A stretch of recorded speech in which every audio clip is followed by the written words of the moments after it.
off the glove of Bressler. 1 run comes in. Here comes Bodenhausen, and that'll do it. A mission accomplished. The first three-peat in big league history belongs to St. Joe. We came into the summer knowing that we had the potential to do it again, and our first three-peat feels amazing, especially with all the fans here and a crowd of what felt like the whole stadium was packed. It's amazing. I mean, we don't toot our horn enough about how cool St. Joe is, and so this is just a small glimpse into what St. Joe, the potential of it, what it could be.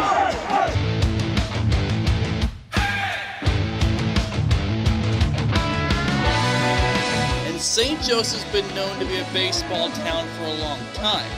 And with the way this team continues to play, perhaps this Mustangs dynasty is just beginning. I think we're going to go for 4. And so 8-time champion sounds nice until you hear 9.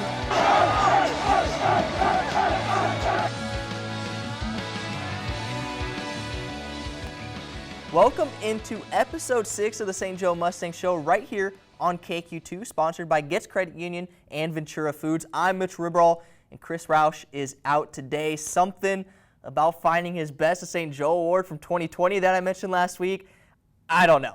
Anyway, the Mustangs just with about 3-ish weeks left in the Mink League regular season. So far this year, they have been battling it out in the top 2 spots with the Clarinda A's.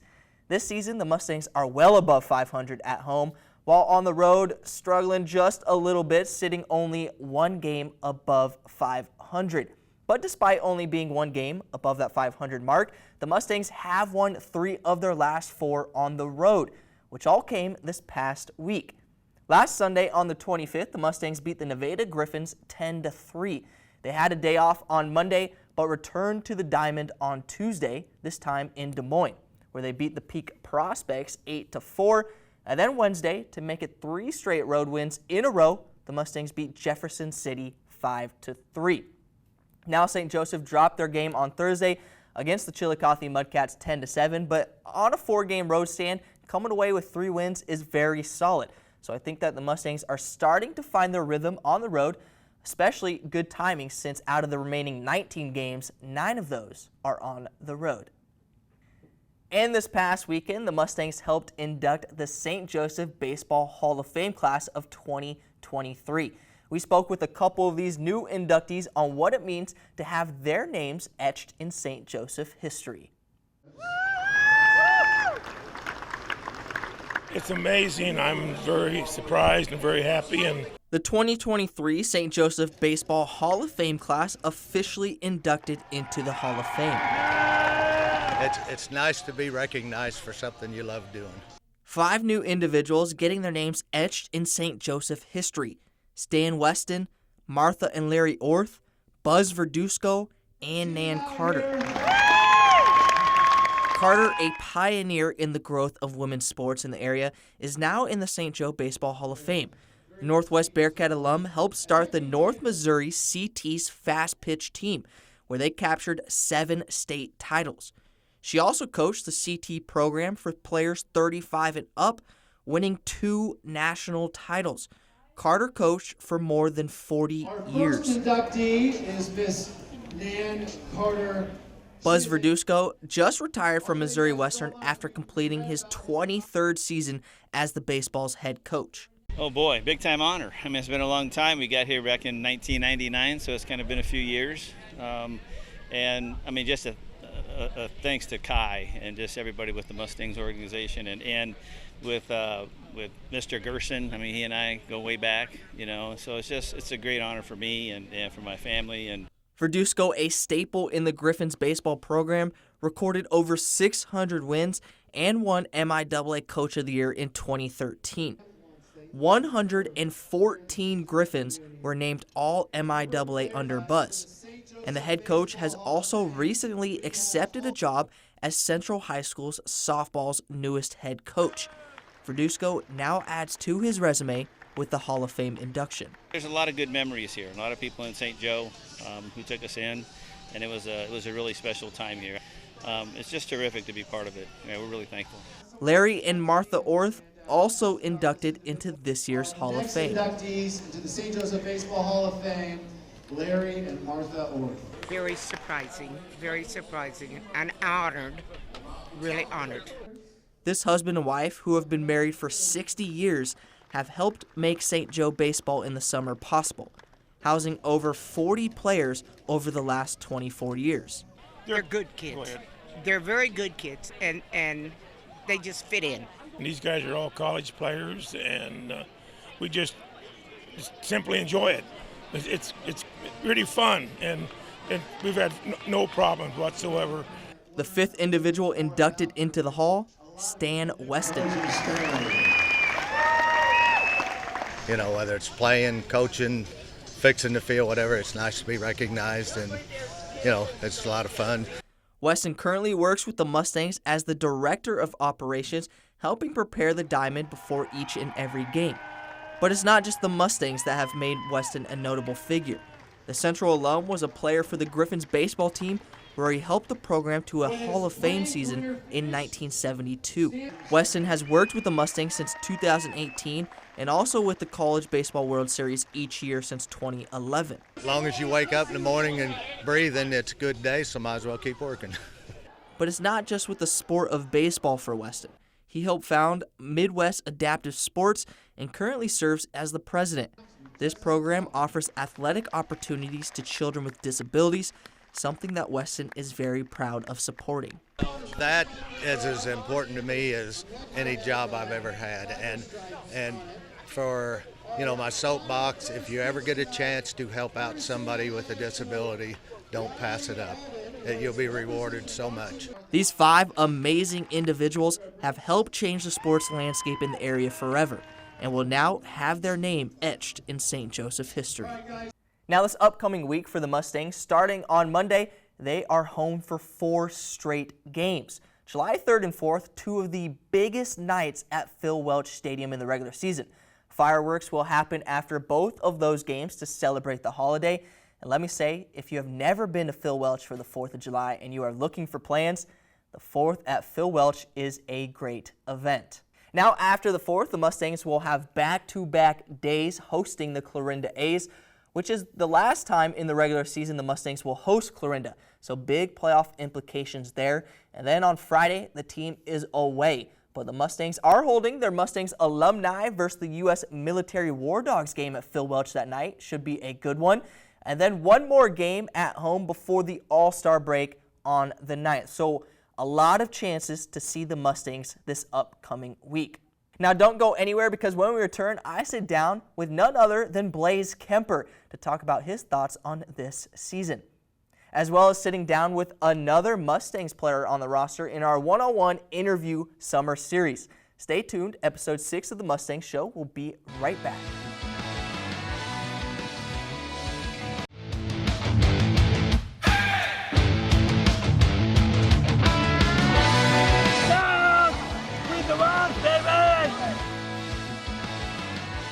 Welcome back into this week's episode of the St. Joe Mustang Show, sponsored by Getz Credit Union and Ventura Foods. I'm Mitchell Riberal. This week, I sit down with another Mustangs player in our summer series to hear about their experience so far.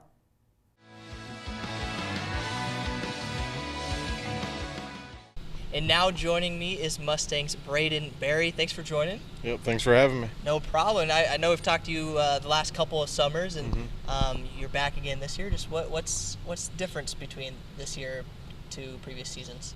Just a new year, really. I mean, back in the great city of St. Joe with the amazing fans and obviously this fantastic program. Yeah, and what is it about the Mustangs that keeps all you returners coming back? The success, really. We also have, the best fans you can think of when it comes to summer baseball. I've talked to other people about their summer ball experiences, and they all want to go different places because they don't like it. And that's not the case here in St. Joe. Yeah, and what is it, just the amount of fans that come, or is it kind of the excitement that they stay tuned, locked into each and every game? Yeah, it's a little bit of both. It's the great fans, the energy that they bring. We feed off that. When there's negative energy, we're not playing so well. And just when there's good energy, we're playing really well. And what do you think about this team? Obviously, like I said, a lot of returners. And how do you think the squad's meshing or gelling together? Yeah, we had our struggles early, but probably the last 10 games we've turned it around, and we're starting to. I think that all has to do with we're coming together and starting to play our best baseball. Yeah, and obviously winning 3 straight Mink League titles is pretty big. 8 overall, I believe. Looking for the 4th. Just to capture a 4th straight, what would that mean to you? I mean, that means a lot. I mean, not very many people get to win 1 championship, let alone 2, 3, or 4. So, I mean, it'd be something that I could put in my back pocket and tell my kids, grandkids, anything about in the future. But more importantly, we just want to do it for the people of St. Joe. Yeah, and obviously you just all got off your spring seasons and then coming out here and competing for a championship. Just how special is that to know, like, hey, we got an extra season and that we can actually go out there and win? Yeah, I mean, it's cool, but at the same time, it's all about getting better for your next spring season. But it's awesome to be able to get that fresh start, whether you didn't have a good experience at school, you're looking to transfer, you're looking to go back and have a better year. It's a good feeling to have. And what do you think you've learned just from your first summer with the Mustangs to this last season at school to even now? You gotta get better every day. I mean, you're bringing in, well, with the transfer portal now, you got all sorts of guys coming in to bring your spot. You got freshmen, you got juniors, you got seniors, you got grad students even. So you're competing each and every day with younger and older guys, more experience, and you just gotta keep grinding every day. Yeah, is there one thing that you're looking forward to most just for the rest of the season? Is it, I mean, All-Star break's coming up, you guys get a little bit of break, or is it just quest for 4? I mean, I'll take the break whenever I can get them, playing all these games in 2 months, really. But we're really focused on getting to that 4 in a row and 9 overall. Yeah, and do you think, just one more for you, do you think that's kind of easier that since you guys have so many returners who have won the Mink League, that it's like, okay, we know what to do to get there? Yeah, we know what to do, but at the same time we got that big target on our back that everybody's trying to come get us. So we're running, but we're trying to steal it because it's not yours. You got to go steal it from other people. Perfect. I think that's all I have for you. Thanks for joining. Thank you. All right, no problem. Don't go anywhere, because when we return, I sit down with Blayze Battleground winner from last summer, Blayze Kemper. And we will also take a look at some of the top plays of the year so far. There has been a lot of great plays, but we'll try to show you just a few of them.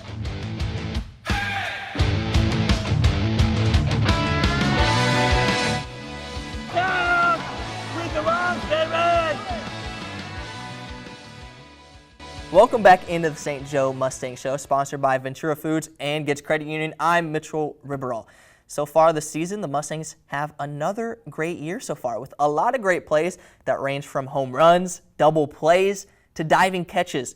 And we're at about the halfway mark, so I thought it would be fitting to take a look at a couple of plays that have impressed us so far this year.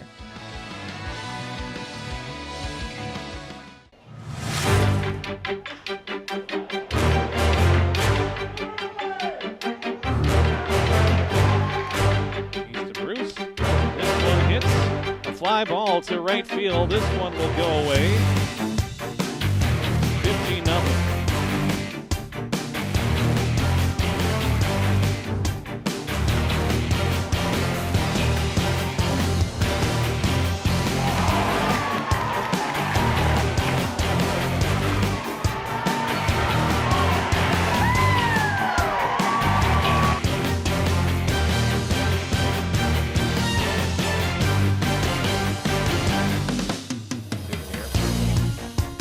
That ball is a no-doubter to right field. Into the party deck.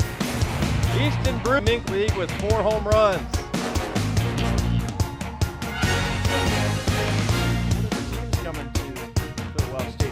That ball is into deep right field, and we have our first home run here at Phil Welch Stadium of the summer. First ball was hit into the party deck in right field, and Luke Hart knew it.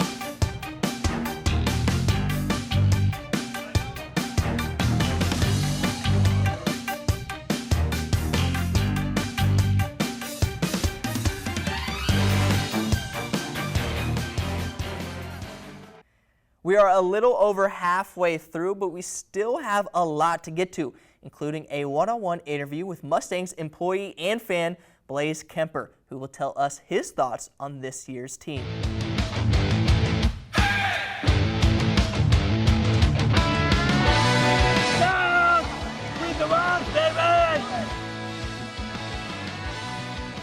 Welcome back into this week's episode of the St. Joe Mustangs Show, sponsored by Gets Credit Union and Ventura Foods. I'm Mitch Riberal, and I am joined by Blayze Kemper. Hello. Thanks for joining, Blayze. Thank you. Thank you for having me on today. Of course. Now let's talk a little bit about the Mustangs. You're working here and you're a big fan, so what do you think of the team this year? This year we're having a pretty good team. We have some returning guys back on the team. We have some new guys on the team. Yeah, what do you think about all the returners? You have a lot of players from 2021 and 2022. Yeah, 2021 I liked Cole Sabowski, Ike Book, Noah Bodehausen. I don't know if he was on 21. I can't remember. Someone had to remind me on that. But some returners too. Those guys are pretty good. Like Trevor McCollum, he's pretty good. So he's awesome. Braden Berry too. But these guys been pretty awesome. I miss Dylan Carey, former Mustang from last year, but I like this team. This team is pretty good. Yeah, what do you think about all the new players? Those new guys, they get a pretty good taste of St. Joe. It's awesome. They get to play with a pretty good franchise with Johnny Coy. I feel pretty good with this team. Yeah, and the Mustangs obviously have 3 straight Mink League championships. So what do you think they have to do to win the 4th? It's just kind of stay in it. You got to know there's 3 or 4 weeks, maybe 5 weeks of baseball left. Plenty of time. You got playoff race coming up in July, and you got to focus one game at a time, whether it's here or on the road. Yeah, and for you, what is your favorite part just about being here at Phil Welch all the time and seeing these players play? Being here with a lot of fans here at Phil Welch is a lot of fun. Either I'm here working or not, it's a lot of fun. Great atmosphere. This is like best stadium you could play at any summer, but this is a pretty nice stadium, especially it's built 1939. This is the best stadium you'll make. You first come here, you're going to make a lot of memories. Yeah, and we also last year did the Blayze Battlegrounds. We haven't brought that back yet, but we might have to eventually. And so, I mean, you win that entire thing last year. Do you want us to bring it back? You want to face Chris? Yes, I would rather bring it back at least maybe next season if we could, but maybe kind of run it back next year. We'll have to see if Chris will let us do that, and because that would be great. Yeah. Well, Blayze, thank you for joining. Thank you for having me. It's always great talking to you. Yeah, let's go Mustangs. All right, and don't go anywhere because we'll be right back after the break.